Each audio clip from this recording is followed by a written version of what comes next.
Ils ont giflé une fille handicapée dans un diner. 1 heure plus tard, les bikers sont entrés. Le rire des voyous éclata, brutal, quand l'assiette de Clara s'écrasa au sol. Elle, prisonnière de son fauteuil, essaya de sourire malgré les larmes qui lui brûlaient les yeux. Mais personne ne réagit. Personne, jusqu'à ce que le grondement des motos déchire le silence. Abonne-toi et active la cloche pour découvrir toute l'histoire. Laisse un like si toi aussi tu crois que le courage peut surgir quand on s'y attend le moins. Le soleil du matin glissait sur le chrome des banquettes du Maplewood Diner. L'odeur de beurre fondu et de sirop tiède collait aux vitres, promesse de douceur pour ceux qui entraînèrent s'abriter du vent.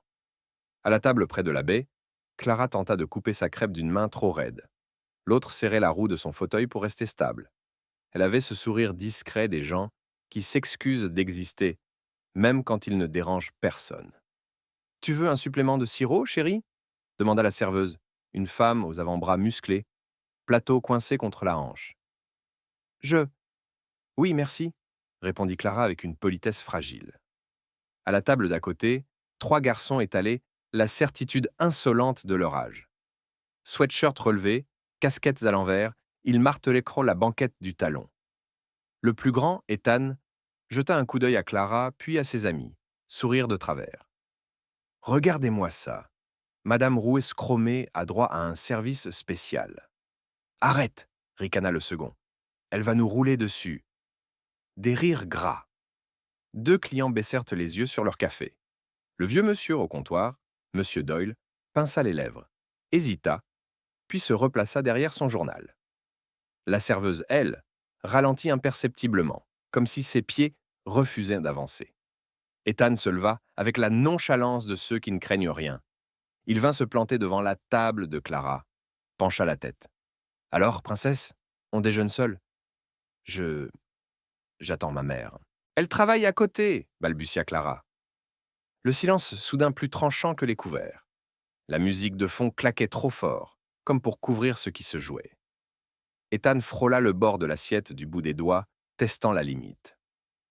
Clara, par réflexe, posa sa paume dessus. S'il te plaît, dit-elle. Ce fut le feu vert.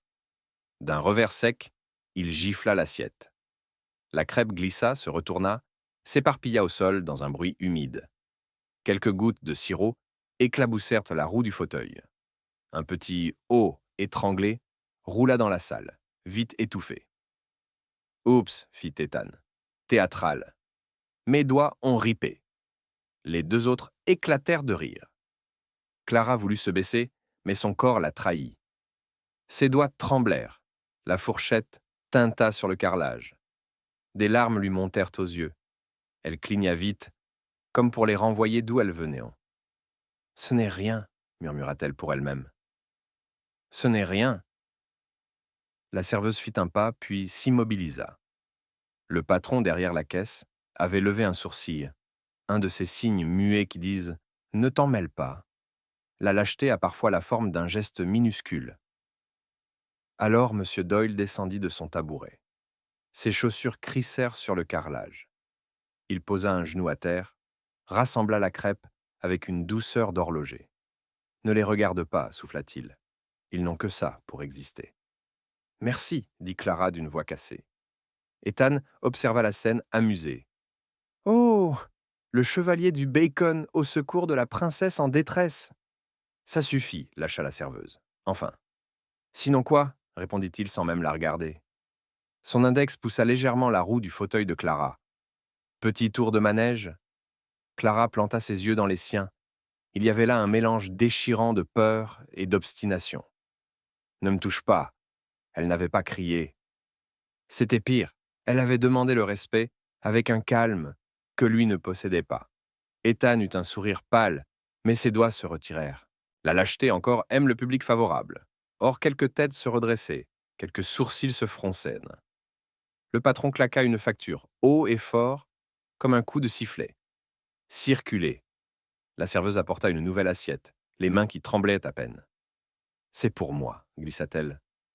Et je suis désolée. Clara hocha la tête. La honte avait un goût métallique dans sa bouche. Elle essaya de trancher la crêpe neuve, Mais la lame fendit à côté. Son poignet a lâché avant elle. À chaque éclat de rire des garçons, son thorax se resserrait. Elle songea à appeler sa mère, puis renonça.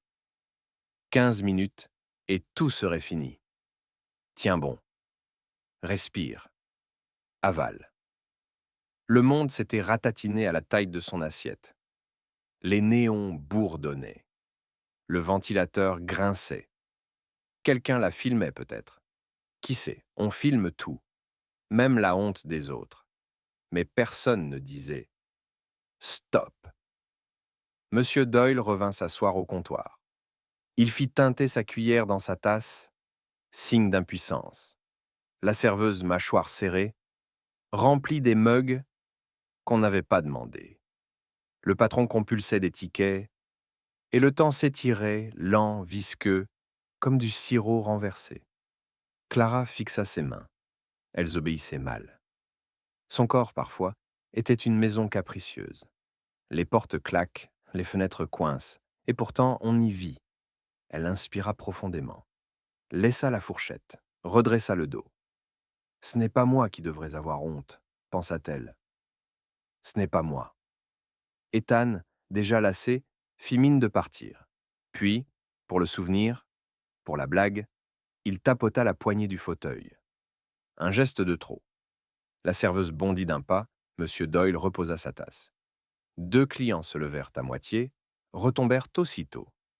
Le dehors, jusque-là indifférent, se mit à vibrer. D'abord un bourdonnement, noyé par la radio. Puis un grondement, grave, qui traversa la vitrine et se glissa dans les verres. Les cuillères frémirent dans les mugs, la plaque ouverte claqueta contre la vitre. « C'est quoi encore ?» lâcha le patron en plissant les yeux vers le parking. Le grondement enfla, roula comme un tonnerre apprivoisé. Des phares balayèrent la façade. Un casque noir glissa le long de la vitre, puis un autre, puis 10. Les conversations s'éteignirent. On aurait dit que le dîner retenait son souffle. Clara releva la tête. Dans la vitre, son propre reflet tremblant se mêla aux silhouettes de cuir qui se garaient en ligne. Méthodique, silencieuse, une fois les moteurs coupés. Ses doigts cessèrent de trembler. Le silence, cette fois, n'avait plus le goût de la peur, mais celui d'une attente qu'on n'ose pas nommer. La clochette au-dessus de la porte tinta. La poignée tourna. L'air changea de poids. Et pour la première fois, depuis que l'assiette avait frappé le sol, plus personne ne rit. La porte s'ouvrit lentement, laissant entrer un souffle d'air humide qui sentait l'essence et la route. Les premiers pas résonnèrent lourdement sur le carrelage. Un homme massif, barbe grise, tressée, veste de cuir constellée de patchs, entra sans se presser. Ses yeux d'acier balayèrent à la salle. Derrière lui, un second beaker, puis un troisième, puis une dizaine. Le dîner, soudain minuscule, vibrait sous la présence de ces silhouettes bardées de cuir et de chêne. Leurs bottes martelèrent le sol avec une régularité militaire. Le silence était si épais qu'on aurait entendu tomber une fourchette. Les clients retenèrent leur souffle. Même la serveuse, d'ordinaire si vive, resta figée, plateau contre la poitrine. Seul Ethan osa chuchoter à ses amis. « Mec, c'est les Hells Angels ou quoi ?» Sa voix se voulait bravache, mais elle tremblait. Ses 2 acolytes, déjà plus pâles que la faïence du mur, ne répondaient pas. Le chef du groupe, on l'appelait plus tard Roar, s'arrêta au centre de la salle. Il fit pivoter lentement la tête, balayant chaque visage, chaque table. Son regard s'arrêta sur Clara. Elle sentit son cœur bondir. Il ne dit rien, mais dans ses yeux il y avait une douceur inattendue, un éclat presque paternel. Puis il tourna la tête. Ses prunelles tombèrent sur Ethan et ses amis. Leur rire s'était éteint depuis longtemps. Ils se ratatinaient dans leur banquette, comme des enfants pris en faute. Roar s'approcha. Chaque pas faisait trembler le sol. Il posa ses mains énormes sur la table des garçons, se pencha, ses yeux à quelques centimètres de ceux d'Ethan. « Alors, dit-il d'une voix basse, rauque, qui vibrait plus fort que n'importe quel cri. « C'est toi qui fais le malin avec les filles ?» Ethan balbutia, incapable de soutenir son regard. Ses 2 amis se levèrent brusquement, trébuchèrent et filèrent vers la sortie. Mais le parking était un mur de cuir et de chrome. Les motos alignées, les bikers restaient dehors. Impossible de passer sans traverser cette muraille humaine. Rohr attrapa doucement, presque délicatement, la roue du fauteuil de Clara, la remit bien droite. Puis il posa une main légère sur son épaule. « Ne t'inquiète plus, murmura-t-il. On est là. » Clara sentit une vague de chaleur la parcourir. Pour la première fois ce matin-là, elle n'était plus une cible. Elle était protégée. Rohr se redressa, son ombre recouvrant à nouveau Ethan. « Tu sais ce que c'est, le respect ?» demanda-t-il. Le garçon secoua la tête, incapable de parler. « Alors regarde bien. » Il fit signe à la serveuse. Celle-ci accourut, tremblante encore. Rohr sortit un billet qu'il posa sur le comptoir, large, plié en deux. « Tu lui donnes tout ce qu'elle veut. Crêpes, milkshake, tarte, tout le menu si ça lui chante. Et c'est nous qui payons. » La serveuse hocha la tête, émue. Ses yeux brillaient quand elle se tourna vers Clara. « Dis-moi ce que tu veux, ma belle. » Mais Clara n'arriva pas à répondre. Ses lèvres tremblaient peut-être trop. Ses yeux pleins de larmes se fixèrent sur Rohr. Alors, dans un geste que personne n'oublia jamais, le chef biker déboutonna son gilet de cuir couvert d'écussons, le retira et le posa délicatement sur les épaules frêles de Clara. « Désormais, tu fais partie de la famille. » Un murmure parcourut le dîner. Certains clients émus essuyèrent leurs yeux. Monsieur Doyle, au comptoir, tapa du poing et lança un bravo discret. Ethan, lui, avait perdu toute contenance. Il se leva enfin, tête basse, et quitta la salle en silence. Personne ne rit de sa fuite. Personne ne rit plus du tout. Rohr posa un genou à terre devant Clara, planta son regard dans le sien. « Ne laisse jamais des lâches décider de ta valeur. Tu vaux 100 fois plus qu'eux. Compris ?» Elle hocha la tête, incapable de parler. Ses joues ruisselèrent de larmes, mais ce n'étaient plus des larmes de honte. C'étaient des larmes de reconnaissance. Le dîner éclata en applaudissements. L'air se remplit d'une chaleur étrange, mélange de respect et de soulagement. La serveuse serra Clara dans ses bras. Même le patron, qui n'avait pas bougé tout à l'heure, inclina la tête comme pour dire « Pardon ». Clara respira profondément. Le poids sur sa poitrine se dissipa. Pour la première fois depuis longtemps, elle se sentit forte. Pas à cause de ses jambes, mais parce que quelqu'un avait rappelé au monde qu'elle comptait. Le bourdonnement qui avait précédé l'arrivée des motos laissa place à un calme étonnamment doux. Dans ce silence, on entendait seulement le ronronnement lointain des moteurs encore tièdes et le cliquetis des couverts qu'on reposait avec précaution. La serveuse, les joues humides, revint avec une assiette fumante. Crêpes à la vanille, double sirop et un milkshake fraise, d'accord ? Clara sourit, timide. D'accord. Rohr fit un signe à 2 de ses hommes. Sans un mot, ils se penchèrent, ramassèrent les morceaux de pâte séchés, passèrent une serpillière, rangèrent les chaises renversées par la panique. Un biker à bandana, on l'appellerait plus tard Goose, décrocha la plaque ouverte et la remit droite, comme pour exorciser la scène. Le dîner reprenait forme, mais quelque chose dans l'air avait changé d'axe. Ethan était resté près de la sortie, coincé entre son orgueil blessé et la masse silencieuse des motos. Rohr le rejoignit sans hâter le pas. Les clients n'entendaient pas tout, mais les bribes suffisaient. « Tu vas présenter des excuses, » dit Rohr simplement. « Pas pour sauver ta peau, pour réparer ce qui peut l'être. Je... » La voix d'Ethan s'érailla. « D'accord. » Il revint vers la table de Clara comme un enfant rentre d'une fugue. Ses mains tremblaient. Il posa les yeux sur le gilet de cuir posé sur ses épaules, sur la broderie passée, sur la place qu'on venait de lui faire. « Je suis désolé, finit-il par dire. Je n'avais pas... » « Tu n'avais pas réfléchi, coupa Rohr. C'est ça, le problème des lâches pressés. Clara inspira. Elle aurait pu s'accrocher à sa colère comme à une bouée. Pourtant, ce fut autre chose qui monta en elle. Le besoin d'en finir proprement. « Je veux juste que tu comprennes, » dit-elle à la voix stable. « Ce fauteuil ne me rend pas plus petite. Ta plaisanterie, elle ne m'a pas fait rire. Elle t'a rapetissé, toi. » Ethan hocha la tête, incapable d'argumenter contre cette vérité simple. Il bredouilla encore un pardon, sans fioriture, sans justification. Ça ne réparait pas l'instant, mais ça soulevait déjà un coin de la honte. La porte s'ouvrit sur un courant d'air. Une femme entra précipitamment, blouse de pharmacie, badge tourné à l'envers. Ses yeux cherchèrent, trouvèrent, se remplirent. La mère de Clara. Chérie! Elle se précipita, s'agenouilla, entoura sa fille d'une étreinte qui sentait la lavande et le stress. On m'a appelé. Est-ce que ça va? Clara hocha la tête. Et pour la première fois depuis le matin, la phrase ça va n'était pas un mensonge. La mère leva les yeux vers Roar. Elle hésita, puis tendit la main. Merci. Ce n'est pas de la chevalerie, répondit-il. C'est la base. On protège la route.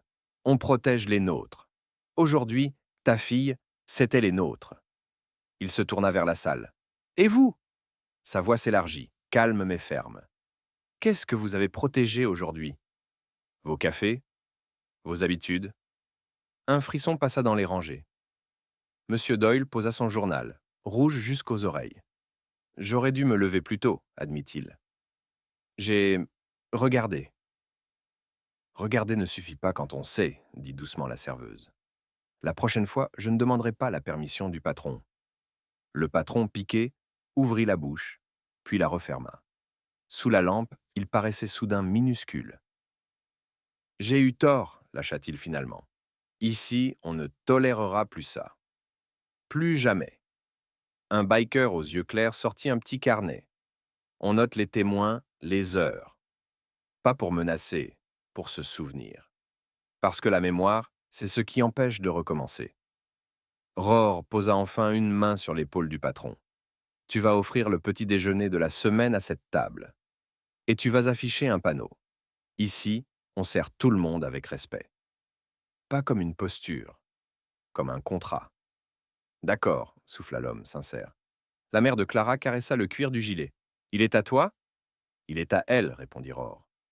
Et à quiconque se souviendra que la force ne s'entend pas, elle se voit. On servit les crêpes. Le premier coup de fourchette fit un bruit propre, presque solennel. Clara ferma les yeux sur la première bouchée. Ce n'était pas du sucre qu'elle goûtait. C'était un goût de place reprise, de chaises réajustées, d'air qui circule. Elle but le milkshake trop vite, éclata d'un rire surpris, et toute la salle rit avec elle. Pas pour elle, avec elle.